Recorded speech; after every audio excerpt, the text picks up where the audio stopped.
Pessoal do Tudo Tricolor, o São Paulo foi ao Morumbi enfrentar um cara, foi enfrentar o Everton, e estava lá, saiu com a vitória, um grupo muito bacana, que é o seu Everton, o seu Paulo e o seu Jorge, para deixar o Gabriel muito irritado. Na verdade, ele riu muito no pré-jogo quando eu falei isso, que eu falei que o grupo do São Paulo é uma galera jogando Uno ali, e eu esqueci o nome do outro time agora.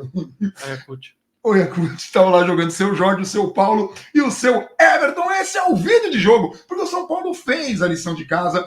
Esta vitória de 2-0, eu acho que faltou esse vídeo de jogo no último vídeo de jogo, então eu vou colocar de novo só para ficar 2. Aí vocês transportam mentalmente esse último vídeo de jogo. Não lembro se eu coloquei.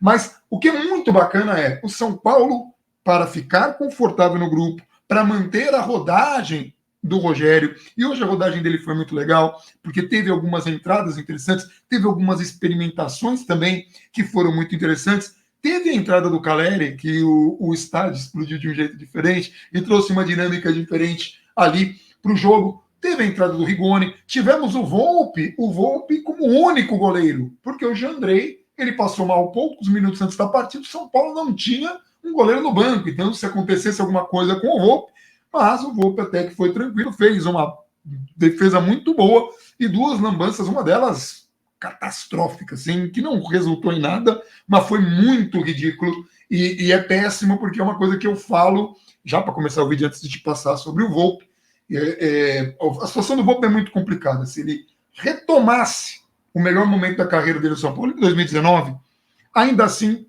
eu coloquei isso num tweet, acharia muito difícil que ele reconquistasse a vaga.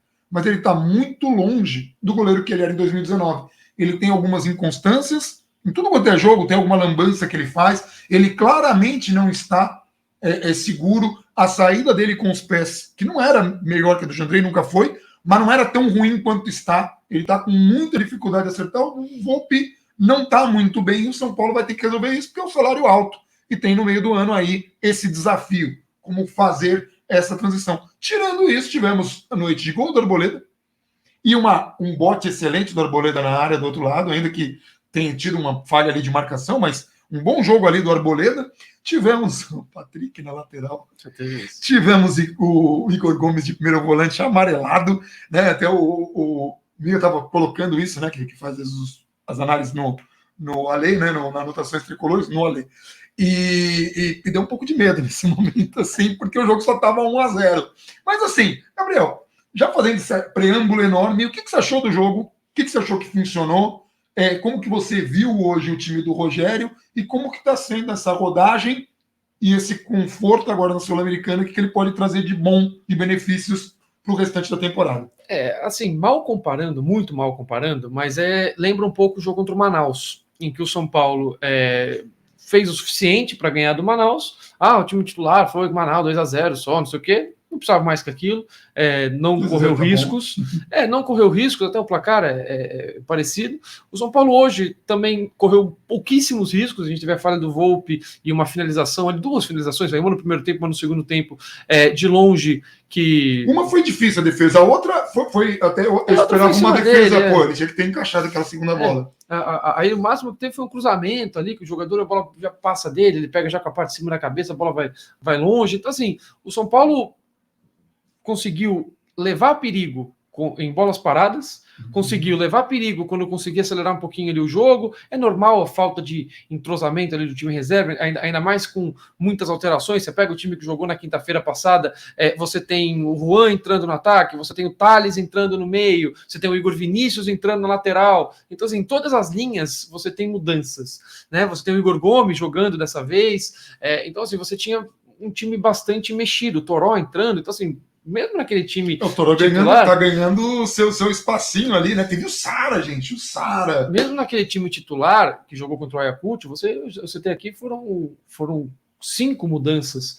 Você mudou o time reserva inteiro. Então, assim, já é um universo de 10, né? 5 em 10, porque o goleiro é goleiro, né? O goleiro, ainda que dê diferença, hein? Porque o Jandrei ali, até na saída de bola, o Jandrei é um cara que já sai da área, ele faz aquela coisa de goleiro líbero que o Rogério tanto gosta, tanto aprecia, e não é tanta característica do Volpe.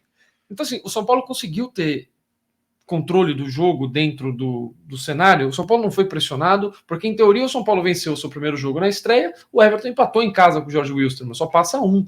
O Everton precisaria meio que correr atrás um pouquinho desse resultado, pelo menos incomodar um pouco o São Paulo. E eles apareciam ligeiramente confortáveis com o resultado, não sei se pensando em atacar o São Paulo mais no jogo do Chile, se saísse daqui com empate. Não, a gente sai com empate, tenta ganhar... Mas a derrota é muita coisa para comer, né? Tenta ganhar do Ayacucho, aí o São Paulo tem altitude, aí logo depois já enfrenta eles em casa, e nesse jogo a gente vai para cima. Não sei se era essa a estratégia exatamente, mas assim, sempre ficaram muito confortáveis e atacando pouco. Então o São Paulo, com as bolas paradas e com alguns erros ali de passe, o Luciano teria uma bola que ele deixaria o Toró na cara do gol, com a bola que é na perna esquerda dele, ele pega mal na bola, acaba jogando a bola lá, saiu na mão do goleiro, né? Longe do Toró. Então, assim, o São Paulo foi tendo esses pequenos erros, mas dominando as ações no campo de ataque, parecia que em algum momento o gol sairia. Essa era a impressão. Futebol, o Everton podia ter acertado o chutaço, sim, o jogo poderia mudar, um jogador expulso, aquela história toda, mas o São Paulo teve confortável com as limitações de um time totalmente modificado, o time com modificações na modificação, né, com tudo isso, jogadores que não estão jogando sempre, então assim, não acho que tenha sido um jogo espetacular, não esperava um jogo espetacular. Para mim, o Everton é a equipe a melhor equipe tecnicamente do grupo, não me parece a mais organizada. Vezes no pré-jogo, sim, porque não me parece a mais organizada, mas ali no traço da bola, o centroavante com capacidade boa de finalização, jogadores que conseguem abastecer ele, tem boa batida na bola. Então, assim, era um jogo que você não podia simplesmente só não fazer o que você fez contra o Ayacucho. Aí o Rogério faz as mudanças iniciais e, em termos de intensidade, competitividade, o São Paulo melhorou em relação ao que foi o primeiro tempo no Peru. Se jogasse hoje, como jogou no primeiro tempo no Peru, você provavelmente não sairia com resultado nem no intervalo, e você teria muito mais dificuldade na defesa, porque você perdia a bola, ficava escancarado, você tinha pouquíssima pressão, você não tinha competitividade no meio, e hoje com Igor, Thales e Toró, você pelo menos incomoda um pouquinho, você tem o Luciano se mexendo, você tinha o Juan dando mais referência ali no ataque do que o Rigoni. Eu não consigo disfarçar o sorriso quando você fala assim, Igor, Thales e Toró, e eu só penso meio de cotia, sabe assim? Isso é tão legal, de verdade. Além do Luan, né? Então, e assim, a gente está falando de coisas aqui que são muito preciosas, porque nós tivemos recentemente uma entrevista que a gente fez para um trabalho de faculdade, né? Falando sobre essa relação da torcida, a gente lembrou que o Santos tem aquela coisa dos meninos da vila. E o São Paulo há muito tempo joga com essa base e pouca gente fala, pouca gente aprecia. São Paulo tem que vender melhor essa ideia. Olha que bacana ter meninos da base amadurecendo. E essa era a minha pergunta em relação não ao jogo, mas também um pouco à temporada. Considerando as mudanças, considerando a rodagem, essa cara de Rogério que a gente vai vendo aos poucos se formando, você vê hoje o São Paulo mais maduro, mesmo depois daquela chacoalhada do Palmeiras, mas é um time hoje que roda, é um time que se planeja, que procura jogar de um determinado modo e tem variações, ou consegue trocar de jogadores e tem uma proposta. Você vê o São Paulo mais amadurecido do que nos últimos anos?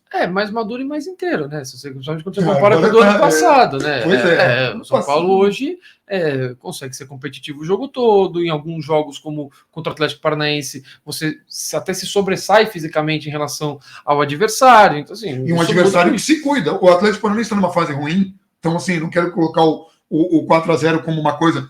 Não, aquele é o padrão de São Paulo, mas o Atlético Paranaense é um time que costuma largar, né? Não joga o Paranaense, mas aí foram jogar ali na Venezuela. Aí o jogo São Paulo, você aproveitou, mas na terça-feira. Antes não fazia diferença. Se o adversário tivesse jogo antes, São Paulo estava tão esfacelado que não fazia diferença. Agora faz. Então, assim, tem esse equilíbrio, né? Que tem esse jogo na terça-feira, mas assim, o São Paulo ficou a semana toda, né? Desde o jogo. Desde a derrota no Campeonato Paulista, depois voltou nesse jogo contra o Atlético Paranaense, passou aí uma semana cheia. Então, assim, principalmente a parte mental dos titulares, né? Você percebe que é um time claramente maduro. São Paulo não ganharia do Atlético Paranaense da forma como ganhou se tivesse sentido, se ficasse remoendo a derrota para o Palmeiras, aquela coisa toda. Então me parece um time bastante maduro, me parece um time que está evoluindo e de quebra está conseguindo descobrir algumas peças que podem ser importantes. Hoje você teve o Toró e o Igor, o Toró e o Thales, que para mim tecnicamente não foram bem. O Toró foi bem Thales mal. fez gol. O Thales fez o gol e, para mim, não foi bem, tecnicamente. Sim. O Thales da dinâmica, o Thales jogou em mais de uma posição hoje, jogou aberto, jogou por dentro, mas ele tinha dificuldade, às vezes dominava a bola mal, às vezes o passe era ruim, às vezes demorava, escolhia o passe errado para fazer. Então, assim, o gol é importante porque o Thales jogou bem nos outros jogos em que ele entrou. E não fez gol. E aí hoje, que ele não estava tão bem, de repente poderia sair com uma avaliação do jogo dele, aquele mais comprometido, não sei o quê, ele faz o primeiro gol dele no profissional. Então hoje, no fim das contas, é um jogo positivo para ele, mesmo com ele não tendo feito uma grande atuação. Isso é legal no futebol, né? Tipo, o cara não vai bem, mas aí ele faz um gol e já muda. Eu lembro que o Galeano do Palmeiras, aquele Galeano volante, né? Ele fez uma vez um jogo contra o Corinthians, né? Ele falou assim, cara, como muda fazer gol num clássico? Porque eu saía na rua, as pessoas até me reconheciam. Ele falou, e muda imagina a cabeça de um menino, ver um Morumbi que estava relativamente cheio. E você tem o Toró, que ganhou mais minutos, ganhou minutos contra o Ayacucho, ganhou minutos contra o Atlético Paranaense, deu assistência, participou de um gol, hoje é titular. Não foi bem? De qualquer jeito, mostrou uma crescente, talvez ganhe alguns minutos no Maracanã, ou pelo menos na Copa do Brasil, que aí já é um cenário diferente. São Paulo não vai poder jogar com o time de hoje na Copa do Brasil, é outra coisa. Assim, você tem o Luan voltando a ser titular, jogando mais, praticamente a mesma coisa do que ele jogou contra o Ayacucho, mas voltando ali, dá uma sustentação melhor. O Gabriel Neves segue sem oportunidade nenhuma. Cara, eu fico muito triste com o Gabriel. Estava cortado o banco, né? Tava cortado o banco. Eu fico muito triste, talvez não tenha, porque eu vejo muita coisa nesse Gabriel, acho que é um desperdício não aproveitá-lo, mas entendo que o Rogério também está bem servido, isso que é legal, né? Porque você tem aí um Luan, aí você de repente tem um Igor para fazer às vezes do Nestor, que é muito melhor do que o Igor marcando. E aí a gente tem o Igor hoje. O Igor jogou centralizado contra o Atlético Paranaense, foi bem. O Thales entrou aberto pela esquerda contra o Ayacucho, foi bem. O Toró entrou aberto pela direita contra o Atlético Paranaense, foi bem. E hoje foi o trio, só que todos eles modificados de posição. O Igor do meio foi para a ponta direita, o Toró da ponta direita foi para a ponta esquerda, o Thales da ponta esquerda foi por dentro.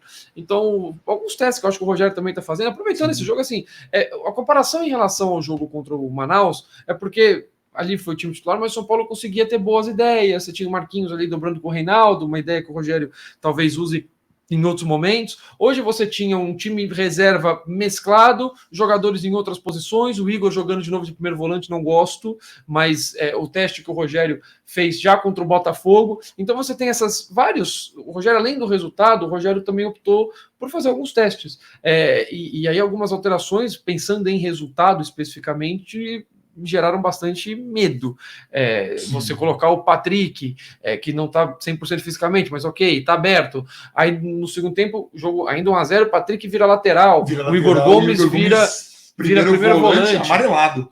O Sara, amarelado. O Sara, que está desde do jogo do Palmeiras na fase de classificação sem jogar, e que o Rogério falou na coletiva do jogo contra o Atlético Paranaense que ainda precisaria de um tempo, porque o Sara acabou de sair do departamento médico, então vai ter que pegar um ritmo. Já entra, ele não só é relacionado, como ele entra. O Nestor, 2 jogos. 15 minutos, quer dizer, ele tinha meia hora ali, ele e o Nestor tinham meia hora de jogo. 2 jogos depois entra. Então, assim, jogadores que não estão longe de estar 100%, o Sara claramente sem ritmo de jogo, o Patrick claramente fora de forma vira lateral, o Igor numa posição que ele rende pouco, o Rigoni, que para mim é muito pior você ter um Rigoni não respondendo às oportunidades que ganha. O Rigoni perdeu hoje vaga no time titular dos reservas. Ele perdeu essa vaga, ele não era titular entre os reservas. E aí você, vou dar um choque no cara, sei o quê, entra no segundo tempo, a postura é a mesma, não entrega. Então, assim, isso me preocupa muito mais, porque era um jogador que poderia agregar bastante no São Paulo, nem que não seja para ser titular, mas como uma opção para entrar no segundo tempo, um jogador tecnicamente qualificado, bate bem com as duas pernas. A gente já falou várias vezes, o cara que diz o Rigoni todo mundo conhece, não precisa ficar repetindo. Mas... E a gente viu o melhor dele, né? O melhor dele é muito então, bom, assim, cara. E aí ele não corresponde. Isso, para mim, é mais preocupante do que o time reserva não fazer a atuação dos sonhos contra o Everton num jogo em que o cenário era você dar algumas oportunidades para alguns jogadores, alguns meninos, e fazer a sua vitória, porque você precisa classificar nesse grupo, e é um grupo que te permite jogar com um time alternativo e ir pontuando bem. E é uma temporada longa, né? A gente vai ter uma temporada aí que vai ter Campeonato Brasileiro, que vai ter Copa do Brasil, todos os torneios, né? Que sempre as pessoas perguntam pra gente, o Rogério deveria priorizar? O Rogério vai cuidar do Campeonato Brasileiro e vai tentar administrar esses outros campeonatos. Se ele tem um conforto na Sul-Americana, como é a situação de agora, isso permite mais rodagem para ele e permite, por exemplo, que numa semana que vai ali Copa do Brasil e Brasileiro, ele consiga ir com força total nesses 2 jogos, por mais que seja desgastante, mas aí já está no planejamento. Força total, eu digo assim, você tem o titular e você tem um cara que está muito próximo ali daquela condição, você consegue rodar nem que outro. Nem que não seja repetição total, porque assim, de novo, com a Juventude você não vai conseguir jogar com esse time. Sim. Então talvez você tenha que jogar 3 jogos em uma semana ali, você pega o Flamengo no Rio de Janeiro, jogo dificílimo, você pega 3 dias depois o Juventude em Caxias do Sul, jogo muito chato, você pega 3 dias depois o Bragantino em Bragança, jogo dificílimo, menos que o Bragantino vier com o time reserva, aí o jogo fica só, sei lá, chato, porque o Bragantino tem um bom elenco, tem jogadores ali com capacidade de complicar bastante o jogo para o São Paulo. Então assim, talvez nesse intervalo de tempo aqui, você vá com alguns jogadores que vão fazer esses 3 jogos. E aí você tira o time de novo, o time titular de novo, né? Contra o Jorge Wilstermann na Bolívia, e você até repita a estratégia de vocês. Vocês aqui nem viajam. Esquece, quem jogou os 3 jogos, mais um pessoal, não vai nem viajar para a Bolívia, a gente vai levar o time reserva, porque o São Paulo agora abriu praticamente uma rodada ali de vantagem, né? Porque está 3 pontos ali do Ayacucho, mas já jogou com o Ayacucho, então você consegue assim, empatamos em pontos, no pior cenário, você chega na última rodada enfrentando o Ayacucho no Morumbi. Então, assim, é um cenário bastante confortável que te permite planejar a temporada fisicamente e te permite dar rodagem para alguns garotos.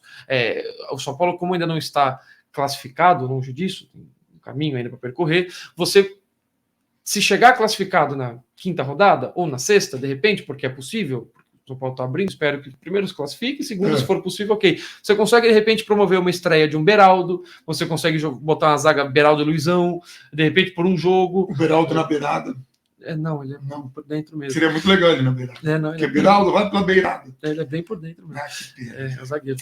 Mas, em relação a dupla de zaga, hoje o Miranda foi bem melhor do que vinha jogando, o Arboleda foi o melhor do São Paulo, não só pelo gol. O Miranda estava seguro, né? Tava ali muito tranquilo de novo, e foi bom ver. É bom ver Miranda e Arboleda que chegaram à condição de reserva, porque a outra dupla entrega mais essa saída de bola, o Léo e hoje fica claro, se você tem Arboleda, Miranda e Luan, é muito claro, o São Paulo tem um campo aberto, e assim, são mais lentos, tem mais dificuldade, não tem nenhuma condução de bola, não tem nenhum passe vertical, ele praticamente não existe, aí a construção do São Paulo fica muito, muito travada. Mesma coisa para o André e para o Volpi. Assim, o Arboleda faz o gol, não é só por isso, mas também por isso, acabou sendo melhor no jogo aéreo, ele se garante quase sempre, principalmente quando a bola é longa e ele tem tempo de se posicionar. Às vezes ele perde um pouco a marcação, mas ele tem tempo de se posicionar, aí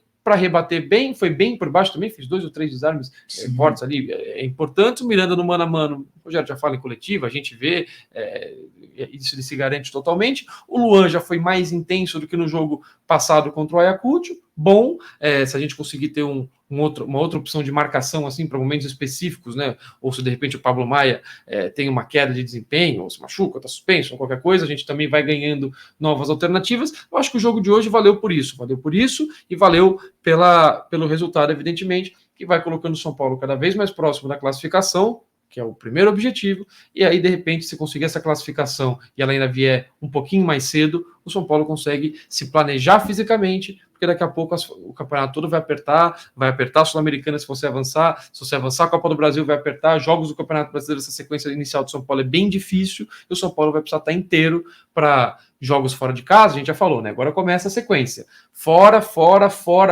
Santos em casa, fora.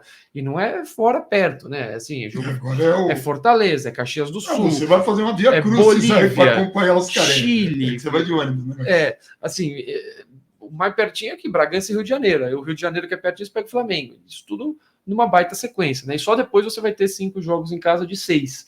Então, assim, é importante que o São Paulo... Eu falei, então, assim, umas 18 vezes. É importante que o São Paulo tenha esse planejamento. Vai. Não, foi 17. É bom que o São Paulo esteja conseguindo dosar esse planejamento com os resultados e com a minutagem de alguns jogadores. Para mim, esses foram principais pontos. A arbitragem, você viu alguma coisa assim que ruim, incomodou? ruim. Porque teve momentos que não marcava nada pro São Paulo, eu fiquei um pouco incomodado. Começou marcando tudo que era falta e depois só era falta pro Everton, que é um problema. Então, e aí, só para falar do Patrick rapidamente, o Patrick começou muito mal. E aí depois ele foi até a alegria ali do jogo, né? Ele foi a diversão do jogo. No momento que ele foi para lateral, o cara ligou, cara, ficou fire. Um pouquinho antes até de ir para lateral, aí ele já tinha começado ali, aí disputava a bola, ganhava, dava no tranco, ganhava a bola ali em cima da linha lateral, aí fez a jogada ali, impressionante, que gera o escanteio do segundo gol. Aí já levanta a torcida. A furada que o Igor Gomes deu, acho que foi até o Leonardo Costa, que é membro aqui do canal, que falou na live do UOL, a furada que o Igor Gomes deu no gol do Caleri, o Patrick deu no gol do Thales Costa, né? Quase a mesma furada. O Igor Gomes não acerta a bola, o Patrick dá uma ajeitada de letra ali. Ele fura a bola e o outro pé pega e o Thales chega batendo. Então, assim, é bom para o Patrick. Então, assim, é bom para o Patrick ganhar alguma confiança, mas, assim, em termos de. Agora é mais outro, assim, não, agora é mais assim, a gente é completamente diferente. Em termos físicos, mal.